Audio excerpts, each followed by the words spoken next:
Alhamdulillah wassalatu wassalamu ala Rasulillah wa ala alihi wa sahbihi wa mawalah wa la hawla wa la quwata illa billahi wa ba'du. Alhamdulillah, segala puja dan puji hanya milik Allah subhanahu wa ta'ala.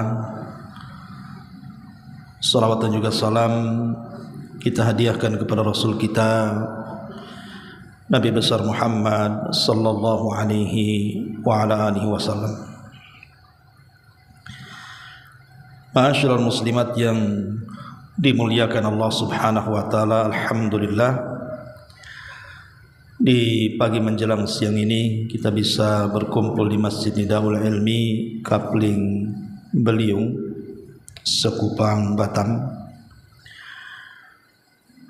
Dan tak lupa salawat serta salam senantiasa kita hadiahkan kepada Rasul kita Nabi besar Muhammad sallallahu alaihi wa ala alihi wasallam. Pembahasan di pagi menjelang siang ini kita akan membahas tentang salah satu keimanan yang merupakan rukun-rukun iman yang harus kita yakini dalam Islam, adalah al-imanu bi malaikatillah, beriman dengan malaikat-malaikat Allah. Dan salah satu dari malaikat-malaikat Allah kita kenal dengan sebutan Raqib dan juga Atid. Siapakah malaikat Raqib dan Atid ini? Apa pekerjaannya? Apa pengaruh keimanan bagi kita ketika kita beriman dengan malaikat Raqib dan Atid ini? Ma'asyiral muslimat yang dimuliakan Allah subhanahu wa ta'ala, disebutkan di beberapa ayat dalam Al-Quran dan beberapa hadis Nabi sallallahu alaihi wasallam tentang keberadaan malaikat Raqib dan juga Atid. Sebut saja dalam surah Al-Infitar ayat 10 sampai 12. Allah Subhanahu wa taala berfirman, "Wa inna 'alaikum lahafidhin kiraman katibin ya'lamuna ma taf'alun." Padahal sesungguhnya bagi kamu ada malaikat-malaikat yang senantiasa mengawasi pekerjaan. Malaikat-malaikat yang mulia di sisi Allah dan malaikat-malaikat yang mencatat perbuatan-perbuatan itu. Mereka mengetahui apa yang kamu kerjakan. Dari ayat ini Allah subhanahu wa ta'ala katakan kiraman katibin, ada malaikat-malaikat yang senantiasa mencatat amalan kita. Kemudian disebutkan dalam surah Qaf ayat 17-18-nya, id yatalaqqal mutalaqqiyani 'anil yamini wa 'anil shimali qa'id ma yalfadhu min qaulin illa ladaihi raqibun atid. Ketika dua orang malaikat mencatat amal perbuatannya, seorang duduk di sebelah kanan dan yang lain duduk di sebelah kiri, maka tidak ada satu ucapan pun yang diucapkan manusia melainkan ada di dekatnya malaikat pengawas yang selalu hadir. Itulah Raqib dan Atid. Di sini disebutkan di dalam surah Qaf, ma yalfadu min qaulin illa ladaihi raqibun atid. Tidak ada satupun ucapan yang diucapkan manusia kecuali ada Raqib dan Atid. Kemudian diulang lagi dalam surah Ar-Ra'd ayat 11. Allah Subhanahu wa taala berfirman, lahu mu'aqibatum min baini yadayhi wa min khalfihi yahfazunahu min amrillah. Bagi manusia itu ada malaikat-malaikat yang senantiasa menyertainya secara bergiliran. dari depan dan belakangnya yang senantiasa menjaganya atas perintah Allah Subhanahu wa taala. Kemudian juga disebutkan dalam surah Al-An'am ayat 61, wa huwal qahiru fawqa ibadi wa yursilu alaikum hafadha hatta idza jaa ahadakumul maut tawaffathu rusuluna wa hum la yufarritun. Dan dialah penguasa mutlak atas semua hamba-hambanya, dan diutusnya kepadamu malaikat-malaikat yang senantiasa menjaga, sehingga apabila kematian datang kepada salah seorang di antara kamu, malaikat-malaikat kami mencabut nyawanya dan mereka tidak melalaikan tugas-tugasnya. Kemudian juga Allah Subhanahu wa taala mengatakan dalam surah Tariq ayat keempat, in kullu nafsin lama 'alaiha hafid. Setiap orang itu pasti ada malaikat yang senantiasa menjaganya. Dan yang terakhir disebutkan dalam surah Al-Qamar ayat 52 sampai 53, wa kullu syai'in fa'aluhu fi zubur wa kullu saghirin wa kabirin mustatir. Dan segala sesuatu yang telah mereka perbuat tercatat dalam buku-buku catatan yang ada di tangan-tangan para malaikat. Dan segala urusan yang kecil maupun yang besar semua tertulis di tangan-tangan malaikat. Ayat-ayat ini dari mulai surah Al-Infitar ayat 10 sampai 12, kemudian surah Qaf ayat 17 sampai 18, kemudian surah Al-Qamar ayat 52 sampai 53, kemudian Ar-Ra'd ayat 11, kemudian Al-An'am ayat 61 dan surah Tariq ayat keempat. Ini semua sebagai dalil bahwa ada malaikat-malaikat yang senantiasa menyertai kita sepanjang waktu, mulai lahir kita sampai wafat kita. Siapa ini atau siapa malaikat yang senantiasa menyertai kita itu? Dialah malaikat Raqib dan juga malaikat Atid. Perlu ibu ketahui bahwa kalimat Raqib dan Atid itu bukan nama. Bukan nama seperti Munkar, Nakir, Jibril, Mikail, Israfil. Bukan. Raqib, Atid itu sifat. Jadi malaikat yang memiliki sifat Raqib dan malaikat yang memiliki sifat Atid. Jadi bukan nama ya. Kita sering salah menyebut malaikat namanya Raqib dan Atid. Bukan nama. Ini sifat. Bahwa ada malaikat itu tersifati dengan Raqib dan ada malaikat itu tersifati dengan sifat Atid. Apa Raqib dan apa Atid? Ulama mengatakan bahwa yang dimaksud Raqib di sini ada 3 makna. Disebut malaikat Raqib itu karena memiliki 3 makna. Yang pertama, annahu asyahid. Bahwa malaikat Raqib itu disebut Raqib karena dia asyahid, menyaksikan kita setiap hantakan waktu kita. Setiap detiknya itu diawasi betul. Dia menyaksikan apapun yang kita lakukan, baik dalam terjaganya kita, baik dalam tidurnya kita, baik dalam ucapannya kita, perbuatannya kita, apa yang kita katakan dalam hati secara batin ataukah yang kita katakan secara zahir, semua disaksikan malaikat ini. Itulah Raqib, senantiasa memperhatikan kita. Makna yang kedua, annahu al-hafidh. Makna yang kedua, maksudnya Raqib itu adalah malaikat yang senantiasa menjaga kita. Jadi kita dijaga oleh malaikat ini. Pamannya ibu lagi dari rumah ke pengajian sini, tiba-tiba ada kontainer lewat. Harusnya secara logika ibu ketabrak tuh. Selamat pula ibu, alhamdulillah. Siapa yang menjaga dan menyelamatkan ibu? Itulah raqib. Ibu tidur di rumah,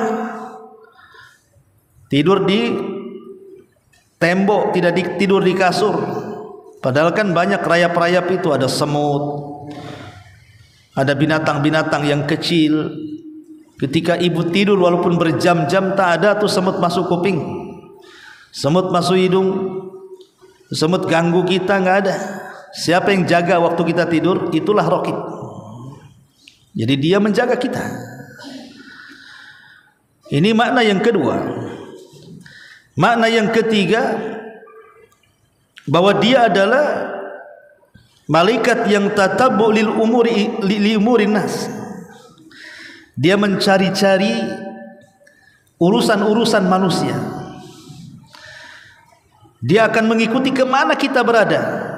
Ibu mau ada urusan di Batam, mau ada urusan di Tanjung Pinang, mau ada urusan di Bandung, mau ada urusan di Jawa Barat, mau ada urusan di Flores, di mana saja, malaikat ini ikut terus. Apa yang kita lakukan dalam urusan-urusan kita, urusan apa saja, maka mereka senantiasa mengawasi kita, mencari-cari perkara-perkara yang kita lakukan. Inilah tugasnya malaikat raqib, menyaksikan, menjaga dan mencari-cari urusan kita. Itulah disebut ar-raqib namanya, malaikat raqib. Adapun malaikat atid, disebut malaikat atid, memiliki dua makna. Makna yang pertama, annahul hadir alladhi la yaghib. Hadirun atau al-hadiru alladhi la yaghib. Malaikat itu senantiasa hadir dan tidak pernah luput dari kita. Ada terus. Coba bayangkan ibu kalau kemana-mana sama suami, nggak bisa macam-macam kan bu? Suaminya ada di situ terus. Lah bagaimana ini malaikat ini kan nggak nampak tuh, tapi dia hadir terus. Dia tidak pernah tidak hadir depan kita, baik kita sedang terjaga atau sedang tidur, sedang mukim atau sedang safar, sedang taat atau sedang maksiat, semuanya hadir. Malaikat ada di situ menyaksikan kita. Itulah atid ya. Kemudian makna yang kedua juga, annahul hafidul mu'tad. Annahul hafidu al-mu'ad, imma lil hifdi wa imma lisyahada. Bahwa atid adalah malaikat yang senantiasa menjaga dan terus menjaga dan terus memperhatikan, kurang lebih dengan raqib juga maknanya.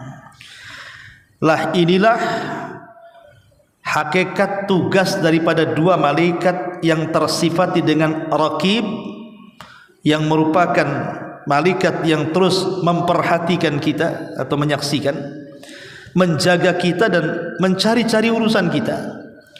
Ataupun malaikat yang tersifati atid, karena dia senantiasa hadir dan tidak pernah luput dari pandangan dia akan perbuatan kita, dan senantiasa menjaga dan terus menjaganya.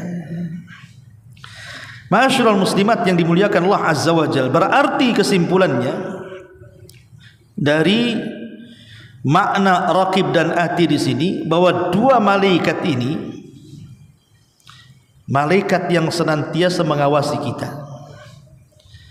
mencatat seluruh amalan-amalan kita, senantiasa menjaga kita, sehingga kita satu detik pun tidak mungkin lepas dari mereka. Ma'asyiral muslimat yang dimuliakan Allah Azza wa Jalla. Makanya Syekh Ibn Utsaimin rahimahullahu taala dia mengatakan, raqib ay muraqibun lailan wa nahara. Raqib adalah malaikat yang senantiasa memantau siang dan malam. La yanfaq anil insan, tidak mungkin lepas dari manusia. Atid hadirun la yumkin an yaghib. Bahwa atid adalah malaikat yang senantiasa hadir, tidak mungkin dia gaib, absen, dan tidak mungkin diwakilkan kepada selain malaikat raqib. Pamannya diwakilkan ke kawan sesama malaikatnya, aku ada tugas, kau wakilkan awasi orang itu dulu. Tidak. Dia tidak mungkin mewakilkan kepada malaikat yang lain untuk mengawasi kita, karena dia memang tugasnya senantiasa hadir, tidak mungkin absen dari diri kita.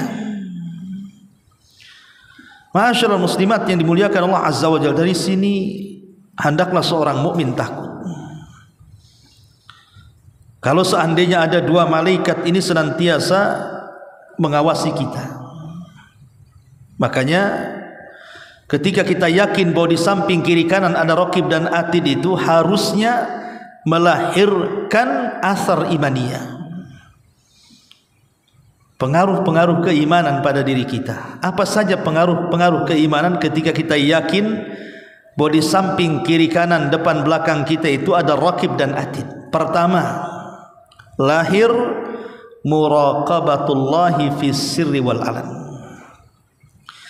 Dengan keyakinan kita bahwa kita ini diawasi malaikat raqib dan atid, maka lahirlah sifat muraqabah, merasa diawasi, baik dalam kesendirian kita ataupun keramaian. Karena Allah mengatakan kiraman katibin ya'lamuna ma taf'alun. Ada malaikat-malaikat yang senantiasa mencatat, dia mengetahui apapun yang kalian lakukan. Logika, kalau ada CCTV yang mengawasi kita, kemudian kita disuruh bekerja jangan berhenti, kemudian orang yang menyuruh akan memberikan balasan kepada yang bekerja dan yang menghukum orang yang tidak bekerja, kemudian diawasi oleh CCTV saja, nggak usah pakai orang. Saya yakin tidak ada orang malas, ya. Maka begitu juga sama ketika kita merasa diawasi malaikat, maka kita akan melangkah secara hati-hati. Ini yang pertama, bahwa dengan meyakini adanya raqib dan atid terlahirlah sifat muraqabah, merasa diawasi oleh Allah, sehingga kita tidak mungkin bicara sembarangan. Tidak mungkin kita melakukan perbuatan maksiat sesuka kita, karena kita diawasi oleh dua malaikat yang ditugaskan Allah untuk memantau kita. Ini yang pertama. Yang kedua, lahir sifat al-haya, perasaan malu. Karena memang para malaikat sendiri adalah makhluk yang disifati dengan sifat malu. Karena mereka, para malaikat juga kalau melihat manusia bermaksiat kepada Allah Subhanahu wa taala, mereka juga akan merasa malu. Maka sifat malaikat pemalu itu juga harus tertanam pada diri kita, bahwa ketika kita yakin di sana ada malaikat raqib dan atid yang mengawasi kita, sehingga ketika kita hendak maksiat adalah perasaan malu. Aduh, ini diawasi kita ini, nggak mungkinlah saya melakukan ini itu dan lain sebagainya.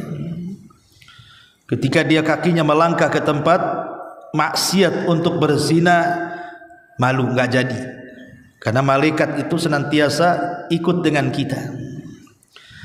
Kalau ada manusia yang melangkah untuk umpamanya ibu nih, memang sengaja dari rumah datang ke rumah tetangga untuk acara gibah ria, udah dijadwalkan dari kemarin mau gibah tuh, ya. Ketika hari hanya tak jadi, aduh nggak bisalah, karena ada malaikat yang ikut saya, mencatat saya, menyaksikan saya, malu saya, tak jadi. Makanya lihat kisah-kisah umpamanya ada seorang anak muda yang hampir berzina. Tiba-tiba kemudian si perempuan mengatakan, ittaqilah, bertakwalah engkau fulan. Akhirnya dia bertobat, tidak jadi berzina, karena dia merasa ada pengawas selama ini yang mengawasi dia. Kalau setiap orang memiliki keyakinan seperti itu, insya Allah akan baik orang itu. Ini yang kedua. Yang ketiga, lahirlah sifat al-ijtihad fil amali saleh. Kalau kita yakin bahwa di samping kiri kanan depan belakang kita itu ada raqib dan atid, pasti terlahir kesungguhan dalam ibadah, kesungguhan dalam amal saleh. Karena para malaikat akan mengangkat amalan-amalan kita ke langit dan akan memperlihatkan di hadapan Allah Subhanahu wa taala. Allah katakan, ilaihi yas'adul kalimut thayyib wal amalus salihu yarfa'u. Kepada Allah lah ucapan-ucapan yang indah dan amal-amal saleh itu akan dinaikkan. Siapa yang menaikkan amal saleh itu? Para malaikat. Ya. Catatan-catatan malaikat akan dinaikkan ke langit. Dan kita seorang muslim tentu tidak mau catatan yang naik ke langit itu kan catatan buruk. Maunya amalan yang naik dan diperlihatkan di hadapan Allah itu kan yang baik-baik. Maka ketika kita yakin bahwa di samping kiri kanan kita ini ada malaikat raqib dan atid, berarti lahirlah sifat kesungguhan dalam melakukan amal soleh. Ini yang ketiga. Yang keempat, hubbu haula'il malaikah al-mukallafina bi a'malil ibad. Kalau kita sudah tahu bahwa ada malaikat-malaikat yang mencatat amal buruk kita, dicatat amal baik dicatat, habis itu dilaporkan kepada Allah, maka kita semakin cinta dengan malaikat. Semakin cinta dengan malaikat. Kenapa? Malaikat enggak suruh dibayar. Emang ibu bayar malaikat untuk menyampaikan amal ibu ke langit? Dilaporkan kepada Allah Azza wa Jalla. Kita saja di dunia kalau kita butuh kepada audit, pemain di perusahaan, itu harus bayar tuh. Pemainnya ini mau mengaudit perusahaan, itu ada orang-orang tertentu yang harus dibayar. Ini malaikat tidak perlu ibu bayar, tapi dia memang sudah tugasnya apa? Menyampaikan catatan-catatan amal baik kita menghadap Allah kemudian melaporkannya. Maka sebagai bentuk berterima kasihnya kepada para malaikat tentunya dengan menanamkan kecintaan kepada mereka. Dan yang terakhir, adamu idza'i haula'il malaikah. Ada larangan tidak boleh menyakiti mereka. Jangan sakiti para malaikat. Seperti umpamanya hadis mengatakan, man akalal basal wath-thawma wal qarratha fala yaqrabanna masjidana fa innal malaikata yata'adza mimma yata'adza minhu banu adam. Barang siapa yang makan bawang, basal, bawang merah, bawang putih, saum itu, sehingga mulutnya jadi bau, kemudian dia berangkat ke masjid sementara mulutnya masih bau juga, maka malaikat akan tersakiti dengan bau itu sebagaimana Bani Adam tersakiti dengan baunya. Karena malaikat itu suka yang harum-harum. Makanya laki-laki kalau ke masjid, ibu kasih tahu bapak-bapak kalau ke masjid, kalau dia seorang perokok atau apa kan, sikat gigi dulu. Kalau perlu jangan merokok. Ya, atau habis makan yang bau-bau jengkol, pete atau apa kan yang bau-bau tuh, suruh sikat gigi dulu baru ke masjid. Karena malaikat tidak suka dengan bau-bauan itu. Lah inilah 5 perkara tentang asar keimanan kenapa kita beriman dengan malaikat raqib dan juga atid. Ma'asyiral muslimat yang dimuliakan Allah Subhanahu wa taala. Kita fokus kepada satu ayat di dalam Al-Qur'an surah Qaf ayat 17 ke 17 dan 18, karena ini fokus kepada tugas malaikat raqib dan atid. Allah Subhanahu wa taala berfirman, "Idh yatalaqqal mutalaqqiyani 'anil yamini wa 'anil shimali qa'id ma yalfidu min qaulin illa ladaihi raqibun atid." Ketika 2 orang malaikat mencatat amal perbuatannya, seorang yang duduk di sebelah kanan dan yang lain duduk di sebelah kirinya, maka tidak ada satu ucapan pun yang diucapkannya melainkan ada di dekatnya malaikat pengawas yang selalu hadir mencatatnya. Di sini ada kalimat ma yalfadu min qaulin, tidak ada satupun ucapan manusia kecuali akan dicatat oleh Raqib dan Atid. Ma'asyiral muslimat yang dimuliakan Allah Subhanahu wa taala. Ucapan manusia itu ada 4 macam, Bu. Ibu kalau ngomong atau ngobrol pasti tidak lepas daripada 4 perkara. Saya, ibu atau siapapun kalau ngomong, ngobrol dengan kawannya, bercerita dengan kawannya, bercerita dengan keluarganya, pasti tidak lepas dari 4 perkara. 1, ada ucapan manusia itu yang qismun huwa dhararun mahd. Ucapannya semua madarat, tidak ada kebaikannya. Jadi ada orang yang mengucap itu sama sekali tidak ada kebaikan ucapannya. Isinya cacian, makian, gibahan, hinaan, pokoknya jelek semua. Ini yang pertama. Jadi ada orang yang ngomong itu kalau ngomong semua jahat isinya 100%.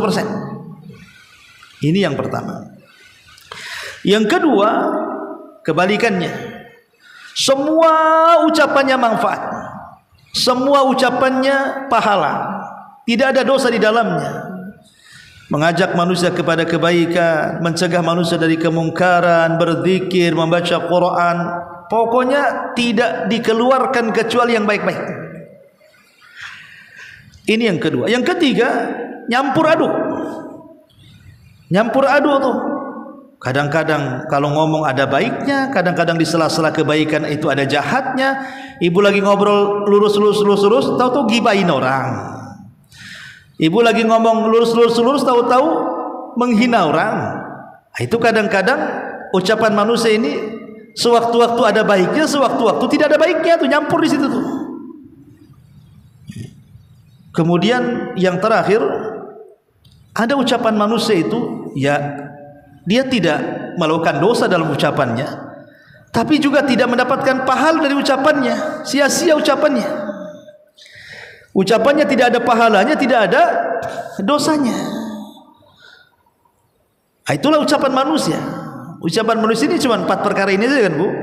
Boleh jadi yang keluar dosa semua, boleh jadi yang keluar pahala semua, boleh jadi yang keluar itu 50-50 ada pahala dan dosanya. Boleh jadi ucapan manusia itu ya tidak ada pahala, tidak ada dosanya tuh. Pertanyaannya, apakah 4-4-nya dicatat oleh Raqib dan Atid? Ini yang jadi masalah. Apa kata para ulama di sini? Fa ammal ladzi huwa dhararun mahd fala budda minas sukuti anhu. Adapun ucapan yang semua keluar dosa, tidak ada kebaikannya, maka kewajiban kepada orang ini harus diam.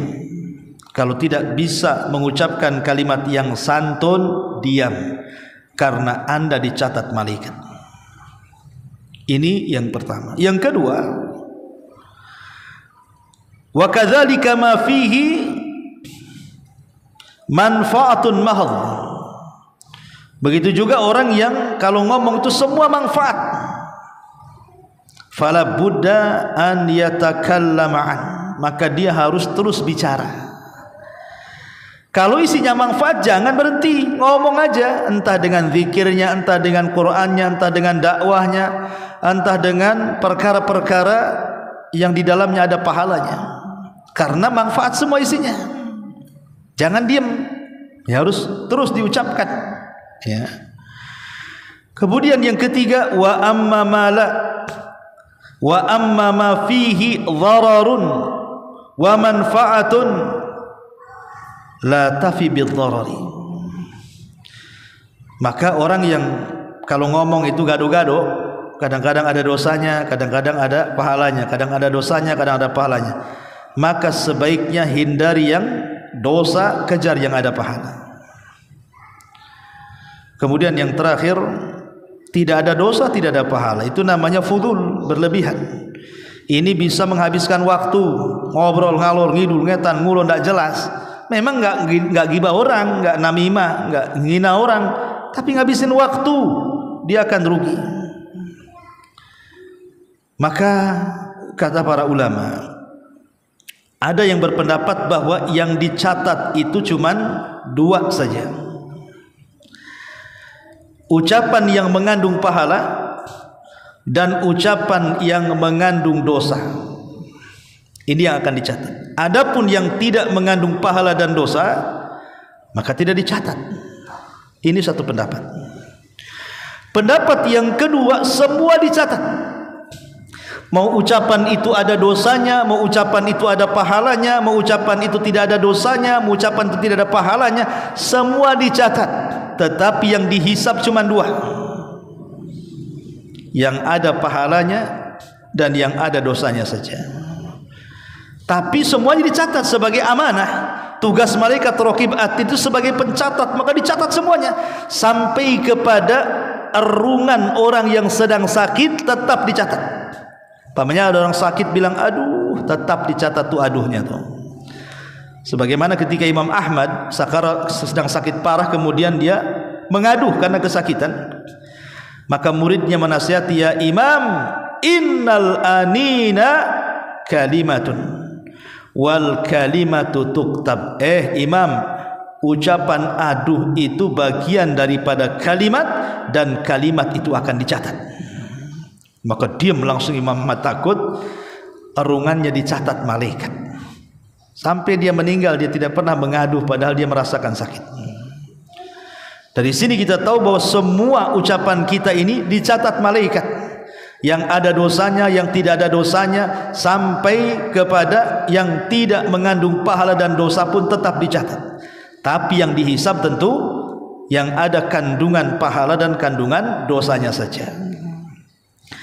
Ma'asyiral muslimat yang dimuliakan Allah Azza wa Jalla, dari sini kita tahu bahwa setelah kita tahu bahwa semua akan dicatat malaikat, maka sudah selayaknya seorang muslim dan muslimah itu menjaga lisan. Jangan sampai lisan ini memasukkan kita ke neraka, karena tidak ada ucapan satupun dari kita kecuali dicatat malaikat. Maka hindari, jangan mudah berdusta, karena dustanya akan dicatat. Hindari, jangan mudah ghibah dan namimah. Dan ini penyakit kita semuanya, suka menggibah-gibah atau mendengar gibah. Karena gibah seseorang akan dicatat dan namimahnya pun akan dicatat. Jangan menyebar rahasia-rahasia yang tidak boleh disebar. Seorang suami menyebar keburukan rahasia keluarganya, seorang istri menyebar rahasia keburukan suaminya. Ingat, semua rahasia yang disebar dicatat malaikat. Jangan suka melaknat, mencaci, memaki, mengata-ngatai buruk orang, karena ucapan laknat, cacian, makian akan dicatat malaikat raqib dan atid. Jangan pula seseorang itu berbantah-bantah, berdebat yang tidak ada ilmunya, karena setiap perdebatan itu juga akan dicatat. Jangan mudah orang itu memberikan persaksian palsu, seperti yang banyak di persidangan, di pengadilan. Ada orang saksi dibayar, mau saja dia karena dibayar. Ingat, Anda bisa dibayar, tapi catatan persaksian Anda dicatat malaikat raqib dan atid dan dipertanggungjawabkan di hadapan Allah. Jangan juga kita suka mencela nasab, bangga dengan nasab. Saya anaknya fulan bin fulan bin fulan, atau saya ini di darah saya ada keturunan Nabi. Nah, ini bahaya kan itu. Bangga, ini bangga jahiliyah dengan nasab, maka ini akan dicatat oleh raqib dan atid. Ya. Termasuk juga orang yang menyebut-nyebut pemberian. Nyesel aku ngasih dia, katanya. Ngapain aku kasih dia, katanya. Kalau tahu dia begini, ngapain aku kasih dia, katanya. Akan dicatat. Ya. Kalau sudah sedekah ikhlas lah, ngapain disebut-sebut. Ya. Termasuk juga Allah akan mencatat ucapan manusia yang tidak ada gunanya. Menghabisin waktu saja ngobrol sama kawannya, akhirnya lupa zuhur, asar, maghrib, isya, subuh, ngobrol saja. Dicatat semuanya. Jadi ucapan-ucapan ini semua akan dicatat oleh Raqib dan Atid. Maka kalau semua ucapan-ucapan manusia akan dicatat, sudah seharusnya pertama, jangan bicara kecuali yang ada manfaatnya. Yang kedua, pilih waktu yang tepat untuk bicara. Yang ketiga, jangan terlampau banyak bicara, karena banyak bicara itu pasti akan banyak kepelesetnya. Ketika banyak kepelesetnya berarti banyak dosanya. Ketika banyak dosanya berarti neraka tempatnya. Apalagi ya. Kemudian yang keempat, pilih bahasa yang akan dikeluarkan lisannya. Setiap daerah itu kan ada yang halus, ada halus sekali, ada yang kasar, ada yang kasar sekali. Kalau orang Jawa itu misalnya ada yang bahasa kromo, ya bahasa tinggi, ada yang bahasa biasa, ada yang bahasa kasar. Kan kita tahu tuh tiap-tiap daerah itu mesti ada lah bahasa-bahasa kayak gitu tuh. Maka pilih bahasa yang sesuai. Jadi diksi-diksi yang kita akan keluarkan itu harus betul-betul memilih mufradat, kosakata yang kalau bisa tidak menyakiti orang. Karena biasanya Bu, orang kalau ngomongnya kasar, kadang-kadang yang ngomong aja menyesal. Kenapa lah aku tadi ngomong begitu? Yang dengar sakit hati, kurang ajar dia ngomong kayak gitu sama saya katanya. Awas saja katanya. Yang ngomong aja bisa nyesel tuh kalau dia mengucapkan kalimat kotor itu. Apalagi yang dengar sakit hati. Tapi kalau omongannya baik, yang ngomong itu kayaknya puas sekali. Dan yang dengar pula merasa lezat, pengen ketemu lagi, pengen ngobrol lagi dengan kita. Makanya pilih kosakata yang baik, ya, karena setiap kosakata itu akan dipertanggungjawabkan. Kemudian yang kelima, timbang perkataan ini. Ini gibah enggak ya? Nah, jadi ditimbang dulu Bu. Kalau ngomong tuh, kayaknya kita sudah gibahin orang ini. Nah, enggak usah cerita lagi. Nah, ditimbang, mikir ke situ tuh. Wah, ini kayaknya kita ada menghina orang, tak bagus nih. Nah, langsung dihentikan di situ. Ditimbang tuh kalau ngomong, ini enggak dilanjut. Kalau bisa besok lanjut lagi ya. Kapan lagi kita? Kalau bisa jangan di tempat ini ya, di warung kopi sana. Atau di rumah si Anu gitu, lebih enak, lebih luas lagi itu. Di situ ada mic-nya lagi, bisa keras kita ngomong. Ah, ini kan repot tuh, ya.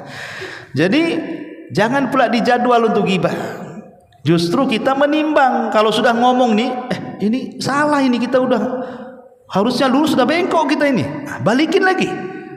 Ditimbang kalau ngomong itu. Kemudian ingat, sebagaimana orang punya aib yang kita kadang-kadang singkap-singkap, kita juga punya aib loh, jangan salah. Jangan membongkar aib orang, karena nanti Allah akan kirim membongkar aib kita lebih parah dibandingkan kita membongkar aib orang. Karena al-jaza min jinsil amal, masalahnya balasan itu disesuaikan dengan amalannya. Kemudian kalau ngomong itu cari bahasa-bahasa yang mudah dipaham. Jangan jelimet.